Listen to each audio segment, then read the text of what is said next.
우리가 잘 아는 오스카 쉰들러라고 하는 사람의 실화를 바탕으로 한 쉰들러 리스트라고 하는 그 영화가 있습니다.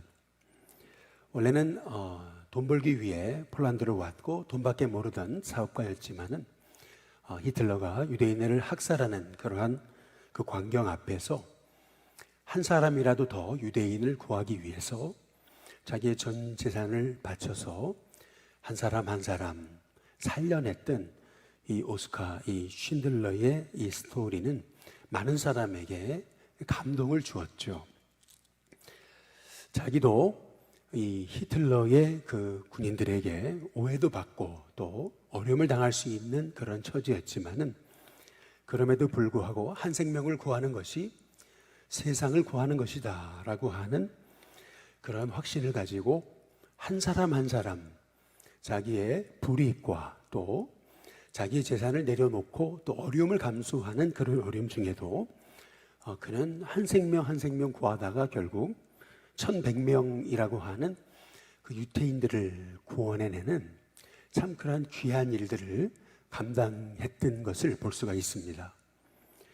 그가 이제 전쟁이 다 끝나고 또 사업을 하는데 많은 어려움이 있었는데 여러분 도산의 위기가 있었지만 뜻밖에도 자기가 도와주었던 그 유태인들의 도움으로 그가 그 사업의 어려움들을 그 전쟁 이후에도 그가 딛고 일어설 수 있었다라고 하는 그러한 얘기는 참 우리가 이렇게 한 생명을 살리기 위해서 우리가 인생을 드리고 물질을 드리고 삶을 드렸던 것은 절대 헛되지 않고 하나님 그 삶은 참 귀히 보신다라고 하는 그런 증거가 되는 한 사람의 그 실화가 아닐까라고 하는 이제 생각을 이제 갖게 되는 것입니다.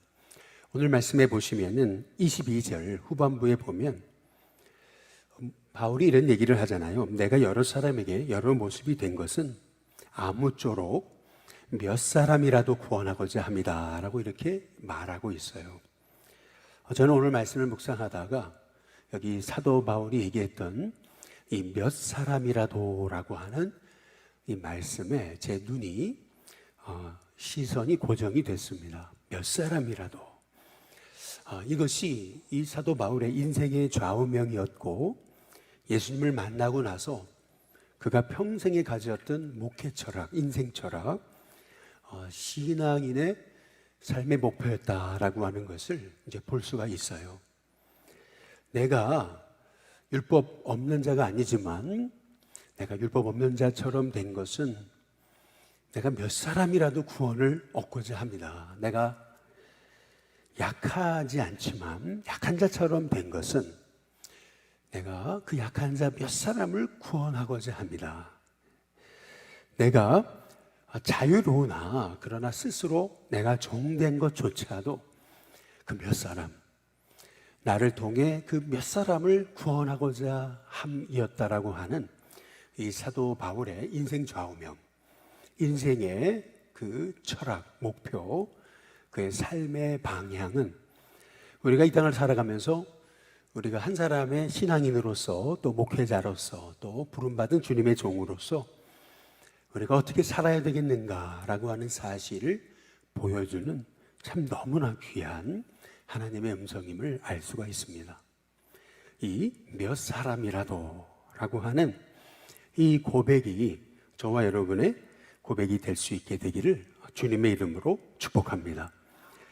여기 사도 바울이 아무쪼록 몇 사람이라도 구원하려고 바울이 결심하고 결단하고 또 그가 내려놓았던 것들이 있죠. 그것은 뭐냐면은 여기 19절에 보니까 내가 모든 사람에게 자유로우나 스스로 모든 사람에게 종이 된 것은 더 많은 사람을 얻고자 합니다. 그는 이미 자유자예요. 더구나 로마 시민입니다. 부족함이 없는 사람이에요. 가말리엘 문화생으로 당시로 말하면 최고의 석학이자 남부러울 것이 없는 그런 엄청난 지식인이었습니다. 그럼에도 불구하고 그는 꼭 노예처럼 살았다라고 하는 그런 고백입니다.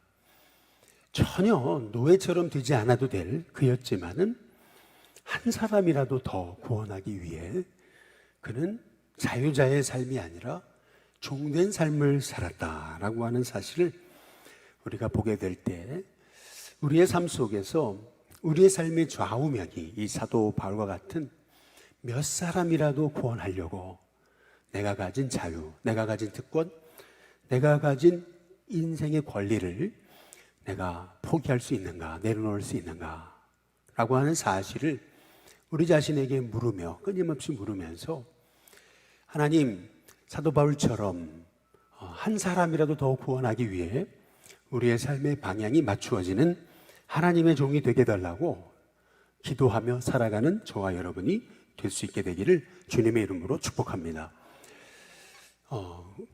김영석 교수의 그 강연을 듣다 보니까 이런 얘기가 나와요.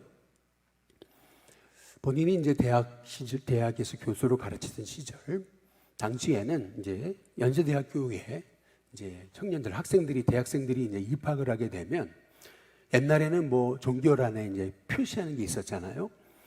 이제 그 종교란에 표시한 그러한 학생들을 기반으로 예를 들어 10명이 신입생이 들어왔다면 그 중에서 한 2명 정도는 다 그리스도인, 크리스찬이 이제 연세대학교에 들어왔었는데 이제 졸업할 때 이제 보게 되니까 예를 들어 한 뭐 2.4% 정도 학생들이 크리스찬이더라는 거예요. 그러니까 그 대학 시절 이 연세대학생들이 4년의 대학 시절을 보내면서 0.4% 정도의 학생들이 이제 크리스찬이 됐다라고 하는 것을 이제 알 수 있게 된 거죠. 그래서 이제 교목을 담당하고 있는 이제 목사님하고 얘기하는 중에 아유, 그래도 우리 학교가 선방했네요. 이제 이렇게 얘기를 하니까 이제 교목 대신 목사님이 씁쓸한 얘기를 이제 하시더라는 거예요. 그게 뭐냐면, 근데요, 목사님, 그 0.4%의 학생 중에는 대부분 천주교인입니다. 이제 이렇게 이제 얘기하더라는 얘기예요.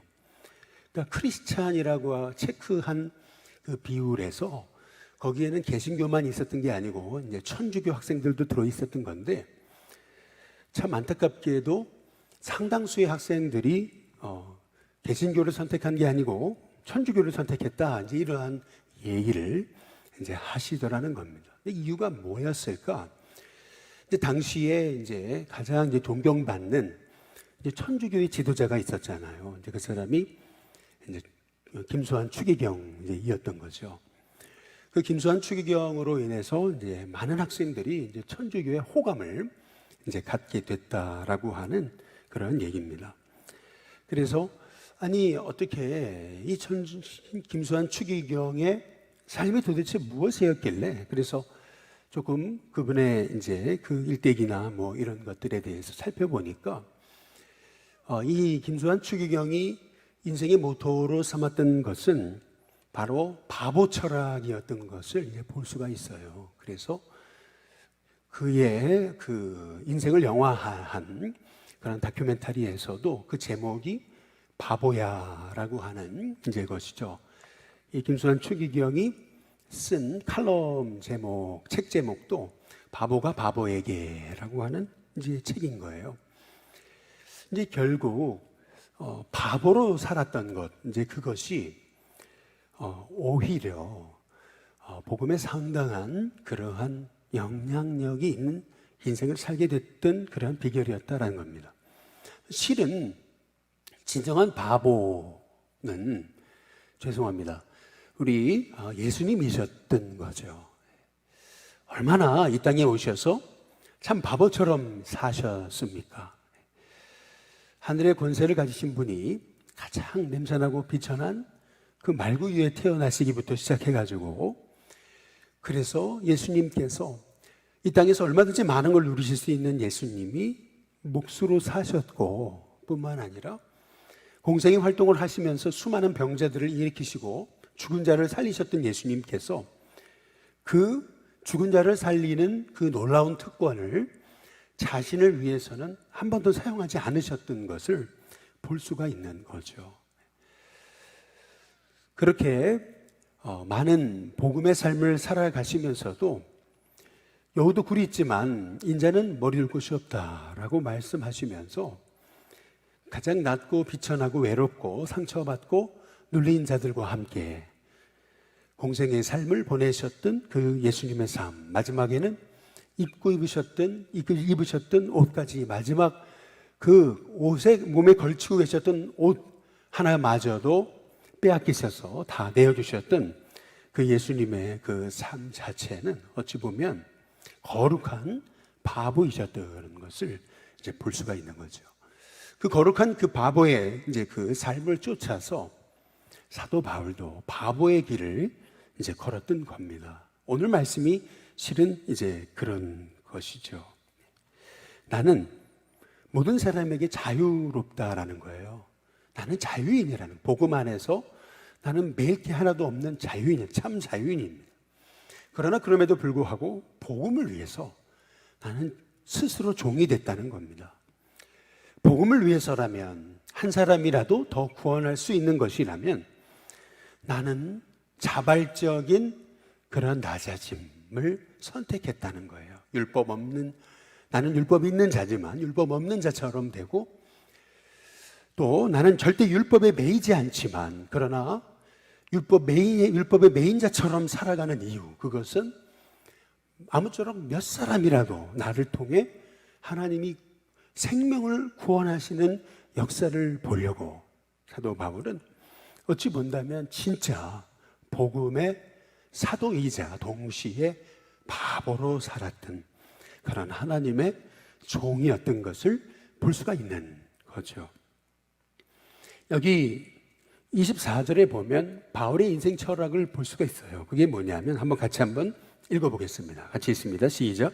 운동장에서 다름질하는 자들이 다 다름질을 할지라도 오직 상을 받는 사람은 한 사람인 줄을 너희가 알지 못하느냐. 너희도 상 받도록 이와 같이 다름질하라.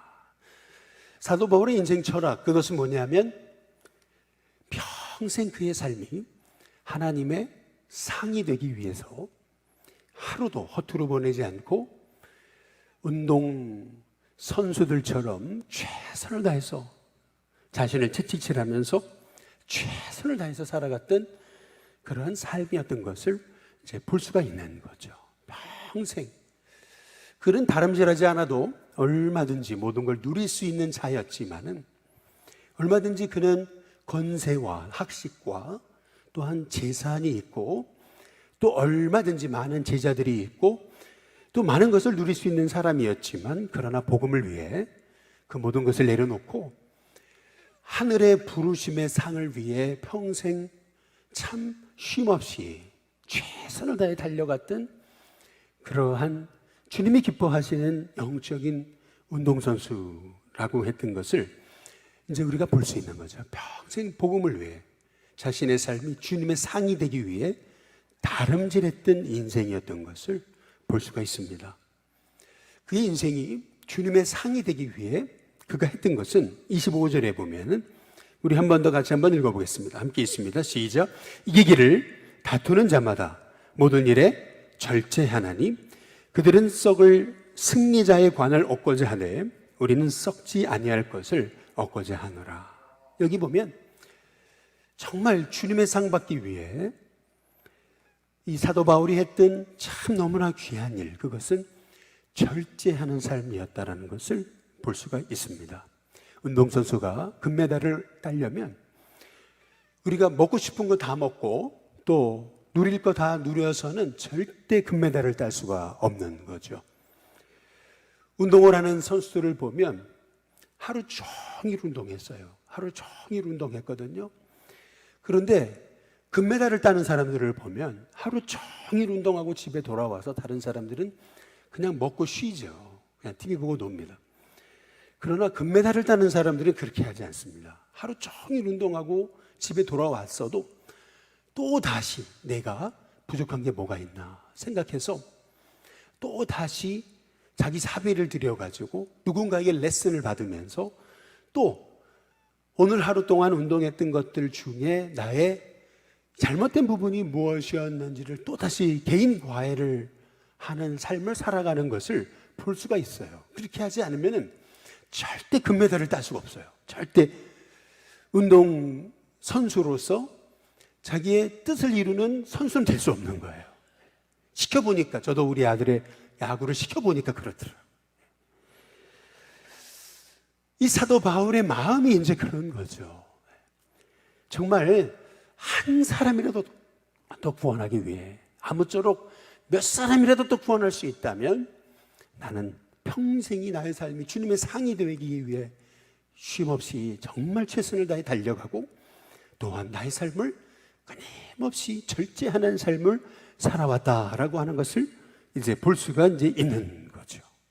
더구나 26절에 보면 같이 한번 읽어보겠습니다. 함께 있습니다. 시작. 그러므로 나는 다름질하기를 향방 없는 것 같이 아니하고 싸우기를 허공을 치는 것 같이 아니했다라고 이렇게 말합니다. 분명한 목적이 있는 삶을 살아갔음을 말하고 있는 거죠. 운동선수가 분명한 금메달이라고 하는 목적이 없다면, 세계대회에 나가서 세계선수권 1등을 하는 그러한 분명한 목적이 없다면 그가 어떻게 운동선수로 상을 얻는 존재가 될 수 있겠느냐는 거죠. 그래서 사도 바울은 말하는 거예요. 다름질하기를 향방 없는 것 같이, 허공을 치는 것 같이 하지 않았다. 분명한 인생의 목적을 가지고 아무쪼록 한 영혼이라도 더 구원하기 위해 그의 삶을 끊임없이 절제하고 끊임없이 자기 자신을 누릴 것 누리지 않고 그렇게 복음을 위해 달려온 한평생이었음을 사도 바울이 말하고 있는 겁니다. 더구나 27절에 보니까 내가 내 몸을 쳐서 복종한다 그랬습니다. 사람이 뭔가 많은 것을 이루게 되면은 그러면 그때부터 나태해지는 거잖아요. 교만해지고 금메달을 따기 시작하고 사람들에게 이렇게 인기를 얻기 시작하고 박수 받기 시작하면은 그때부터 자기 마음이 흐트러지는 거잖아요. 그러다가 사람이 넘어지는 거예요. 그러다가 초심을 잃어버리게 되는 거죠. 그렇기 때문에 사도 바울은 이렇게 운동선수가 금메달 얻기 위해서 그렇게 하루하루 최선을 다해 자기의 삶이 상이 되기 위해 쉼없이 최선을 다해서 달려오고 절제하고 분명한 목적을 위해서 살아갔던 그 삶처럼 나도 그렇게 달려왔을 뿐만 아니라 더구나 하나님 주신 은혜 때문에 내가 교만해지지 않기 위해서 사도 바울은 내가 내 몸을 쳐서 스스로 복종한다라고 이렇게 말하고 있습니다. 나의 잘됨이 나의 교만함이 되지 않기 위해, 나의 성공이 하나님과 멀어지는 이유가 되지 않기 위해, 복음을 위해 얻은 열매가 나로 하여금 목이 곧은 백성이 되지 않게 되려고 사도 바울은 끊임없이 자기 자신의 몸을 쳐서 복종하는 그러한 삶을 살아왔음을 사도 바울이 고백하고 있는 것을 우리가 볼 수가 있는 거죠. 이 바울의 인생을 통해서 바울의 평생의 인생 철학, 바울의 삶의 자세를 참 우리가 볼 수 있어요. 참 눈물겨운 삶입니다. 루스드라에 가서 복음 전하다가 돌팔매질을 당하고 죽임당한 줄 알고 사람들이 성 밖에 내쳤지만 다음날 그 무거운 몸을 갖고 일어서서도 사도 바울은 다시 복음 전하기 위해 루스드라, 자기에게 돌 던진 사람을 향해서 죽음을 무릅쓰고 들어갔던 그 사도 바울의 눈물겨운 바보 같은 삶, 어찌 보면 바보죠. 아니 그 세상이 알아주는 지식, 세상이 알아주는 학문, 세상이 알아주는 로마 시민권, 세상이 알아주는 그 엄청난 재산, 엄청난 파워, 권력을 가지고 있으면서도 그거 다 내려놓고 복음을 위해 스스로 핍박당하는 고난의 자리에 섰던 이 사도 바울의 이 삶은 어찌 보면 바보입니다, 바보.